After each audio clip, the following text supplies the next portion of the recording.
नमस्कार। सबसे पहले तो मैं अंता, मांगरोल, सीसवाली, पूरी अंता विधानसभा की जनता का तहे दिल से धन्यवाद दूंगा कि आपने मुझे 14 तारीख को फॉर्म भरने के बाद जो प्यारा आशीर्वाद मुझे दिया, उसका मैं ज़िंदगी भर आपका आभारी रहूँगा। आज कल सुबह से वोट डालेंगे। मैं आपसे अपील करता हूँ कि कल सुबह से बूथ पर जाकर और मेरे चुनाव चिन्ह बैलेट नंबर 9 गन्ना और किसान में वोट देकर मुझे विजय बनाना। अभी मैं गणेशपुरा गांव में आया हुआ हूं। गणेशपुरा गांव ने पहले बहिष्कार किया था, लेकिन इनसे मैं एक दिन बात करके आया हूं और इन्होंने सबने कल वोट देने का मन बनाया है। रोटी बन रही थी चूल्हे पे, तो मैंने कहा भाई मुझे 2 रोटी खिला दो, मैं सुबह से भूखा हूँ। तो रोटी भी गुजर बाबा रोटी भी खिला रहा।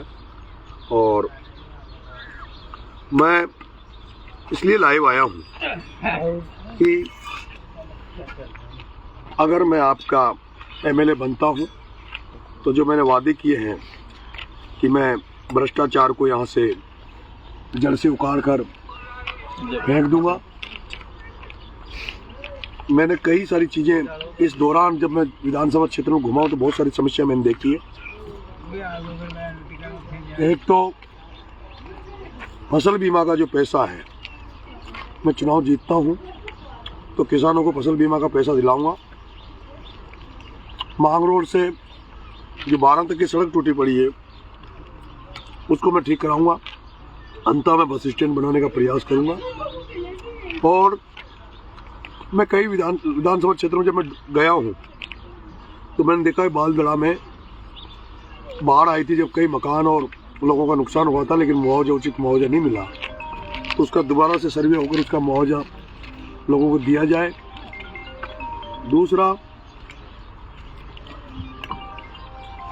दूसरा एक मैंने देखा है कि नदी के किनारे जो महल डैम बन रहा है उसमें 50 गांवों की ज़मीनें डूब क्षेत्र में आ रही है। नदी के पहली साइड वालों को तो 11 लाख रुपए मुआवजा दिया जा रहा है और इधर वालों को 5 लाख। तो ये भेदभाव हम नहीं चलने देंगे। अंता में अगर एमएलए बनते हैं तो वो जो इधर के जो 50 गांव हैं उनके लोगों को भी 11 लाख रुपए दिलवाने के लिए लड़ाई लड़ेंगे। आज हम देखते हैं रोड पे गौ माताएँ बेसहारा होकर सड़क पर घूमती रहती है।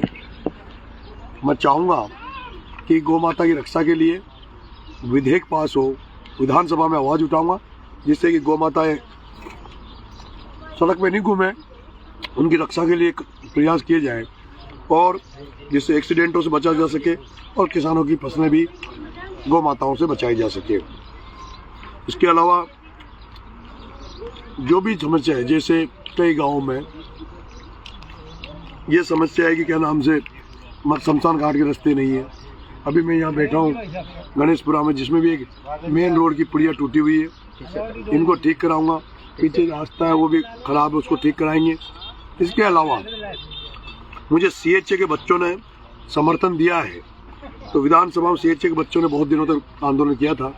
उन सीएचए के बच्चों की आवाज़ को बुलंद करूँगा। हमारे आंगनबाड़ी की जो माताएँ बहनें हैं उनका जो मानदेय है, उनको बहुत कम वेतन मिलता है, जबकि वो बहुत मेहनत करती है। आंगनबाड़ी की जितनी भी माता बहनें हैं उनके लिए कम से कम 10,000 का पेमेंट महीने का होना चाहिए, 15,000 होना चाहिए। इसके लिए मैं लड़ाई लड़ूंगा। इसके अलावा जो हमारे कर्मचारी हैं उनका पेंशन का मामला चल रहा है। मैं ओल्ड पेंशन जो थी उसी को लागू करवाने के लिए उनकी कर्मचारियों की लड़ाई नरेश मीणा लड़ेगा। इसके अलावा हर साल जो खाद की किल्लत आती है, इसका निपटारा हो। अभी परवन वरहत परियोजना का काम चल रहा है, लेकिन बहुत ही धीमी गति से चल रहा है। इसके कारण से पंसावा, बिजोरा, ये कई ऐसी पंचायतें हैं, धामली, सुंदलग, चौक, बामला, जो अभी भी उनके खेत परवन वरहत परियोजना के पानी के लिए इंतजार कर रहे हैं। अगर मैं बनता हूँ तो उसमें भी गति दूंगा, ताकि वो जल्दी से जल्दी परवन वरहत परियोजना नेर का पानी खेतों तक पहुँच सके। समर्थन मूल्य पे कांटे का एक जो मामला है कांटे तो लगते हैं, लेकिन जब किसान माल बेच चुका होता है उसके बाद लगते हैं। तो मैं कोशिश करूँगा समर्थन मूल्य के कांटे तब लगे जब किसान की फसल खेत से नहीं निकले, उसके पहले फसल विभाग के कांटे लगे। और 25 कुंटल की जो सीमा बना रखी है फसल कांटों में, समर्थन मूल्य कांटों के लिए, उसको बढ़ाया जाए, उसको बीघा के हिसाब से किया जाए, जिसकी जितनी बीघा की ज़मीन है उस हिसाब से वो किया जाए। मैं उम्मीद करता हूँ कि मैं एक साधारण परिवार में पैदा हुआ हूँ, एक किसान के घर में, सब्जी ले आओ ना यार, किसान के घर में पैदा हुआ हूँ। और अगर एमएलए बना तो जिस तरह से मैंने पिपलोदी में जो 7 बच्चे सही स्कूल की भ्रष्टाचार की भेंट चढ़ गए थे, उनको जिस तरह से मैं 40 दिन जेल रहा, 15 दिन भूख हड़ताल करके उनको न्याय दिलाया, अब मेरे एमएलए बनने के बाद यहाँ भी आप देखोगे कि किस तरह से मैं कोई भी, अगर कोई दुर्घटना में कोई किस तरह से ऐसे कोई जनानी होगी तो वहाँ उनको मुआवजा दिलाने के लिए जितनी लड़ाई मेरे से हो सकती है उतनी लड़ाई मैं करूँगा। और यहाँ की जनता को जिस तरह का सर्व समाज मुझे आशीर्वाद दे रहा है, कई लोगों में संशय रहता है कि मीणा समाज से है, मीणा समाज ही करेगा, तो मैं उनसे कहना चाहता हूँ, अभी भी आपने चुनाव में देखा होगा मीणा समाज बड़ा शांति से चुनाव लड़ रहा है। और अगर मुझे जिस तरह जन समर्थन मिल रहा है, सर्व समाज समर्थन मिल रहा है, उससे मीणा समाज को भी लग रहा है कि यार सभी जो मेरे इसको इतना साथ दे रहे हैं तो हम भी, उनका भी व्यवहार बदलेगा और वो लोग भी समावेशी बनेंगे, सबको साथ लेके चलेंगे। लेकिन फिर भी मैं आश्वस्त कर देना चाहता हूँ, अगर कोई मीणा गलत है तो उसके नरेश मीणा उसका सहयोग नहीं करेगा, उसके अगेंस्ट रहेगा। और आपने देखा भी होगा जो भी यहाँ पर गलत लोग थे वो मेरे साथ आप नज़र नहीं आ रहे होंगे, मेरे साथ साफ सुथरे अच्छे लोग नज़र आ रहे हैं। एक जो मैं प्रमोद भाया का भ्रष्टाचार, उसके खिलाफ तो मैं बोलता ही हूँ, लेकिन मैंने देखा है कि गाँव में भी उनके जो आदमी हैं, डाल दो कहीं मत, तो वो जो उनका भी कई अत्याचार मैंने देखा गांव में। उन्होंने शमशान घाट की जमीनों का अतिक्रमण कर रखा, रास्ते जाम कर रखे, चरागाह भूमिया फाड़ रखी, उनके खिलाफ भी हम मोर्चा खोलेंगे। अभी कुछ दिन बाद में पंचायत राज का चुनाव आ रहा है और पंचायत राज के चुनाव में भी अभी जो मेरे चुनाव में जो मदद कर रहे हैं, जो युवा साथी बढ़ चढ़कर भाग ले रहे हैं, हम कोशिश करेंगे कि पंचायत राज के चुनाव में भी नए लड़कों को मौका मिले, नए लड़के चुनाव जीते। और उन सबका जो भाई हमारे साथ जो पूरी ताकत से लगे हुए हैं, ऐसे लड़कों की हम चुनाव में मदद करेंगे, उनका प्रचार प्रसार भी करेंगे, ताकि पंचायत राज से भी अच्छे लड़के निकल के आए जो आप अच्छी सोच रखे किसानों के, गरीबों के प्रति, ताकि उनको भी हम पंचायत राज, ताकि उससे विकास हो सके। मैंने देखा है हमारे आड़ोती में धर्म के प्रति बहुत ज़्यादा आस्था रहती है, लेकिन मैंने कई गाँव में गया देखा है कि देवनारायण भगवान के मंदिर हुए हैं, बाबा रामदेव के मंदिर हुए हैं, वो बड़े जीर्ण शीर्ण अवस्था में है, कहीं बाउंड्रियाँ नहीं है, कहीं लोगों ने बेचारे तारबंदी कर रखी है, कई जगह कब्जे के लोगों ने कर रखे हैं। अगर एमएलए बनता हूँ तो क्योंकि प्रमोद जैन भाया ने अपनी मीटिंगें करने के लिए और अपने राजनीतिक फायदे के लिए, बैठक बनाने के लिए तो बड़ा की बावड़ी और हाईवे पर एक मंदिर बना रहे हैं जिसमें 100, 200, 500 करोड़ रुपए खर्च किए हैं। अगर वो इन बस्तियों में रामदेवरा मंदिर या देव महाराज के मंदिरों पे लगाता तो उसका बड़ा फायदा लोगों को मिलता और एक उस आस्था से जुड़े हुए लोगों को भी फायदा मिलता। लेकिन एक भी ऐसी जगह नहीं मिली जहां भाया ने कुछ किया हो। यहाँ दलित समाज बहुत बड़ा है, उस दलित समाज से मैं आश्वस्त कर देना चाहता हूँ कि अभी तक आपने खूब वोट दिए प्रमोद जैन भाया को, लेकिन उसने रिटर्न में कुछ नहीं किया। मेरे को एक भी जगह बाबा साहब भीमराव अम्बेडकर की मूर्ति नज़र नहीं आई। शीशवाड़ी में एक मूर्ति नज़र आई बाबा साहब की, वो भी गाँव वालों ने लगाई है।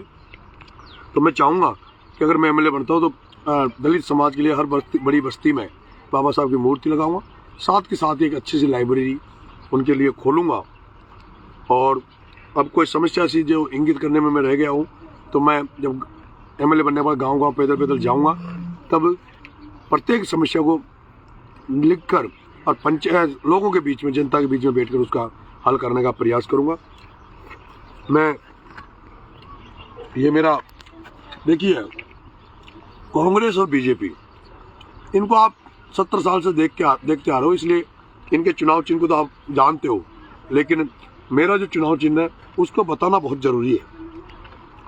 ये इस तरह से नंबर रहेंगे, इस तरह की वो मशीन रहेगी, और मेरा नंबर 9 नंबर पे नरेश मीणा, और 9 नंबर पे ये बटन होगा जिसमें एक किसान है और गन्ना है।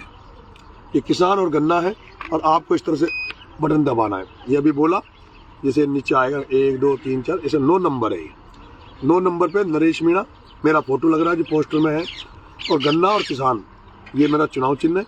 और आपको इस तरह से ये एक बार फिर से 9 नंबर नरेश मीणा, गन्ना और किसान।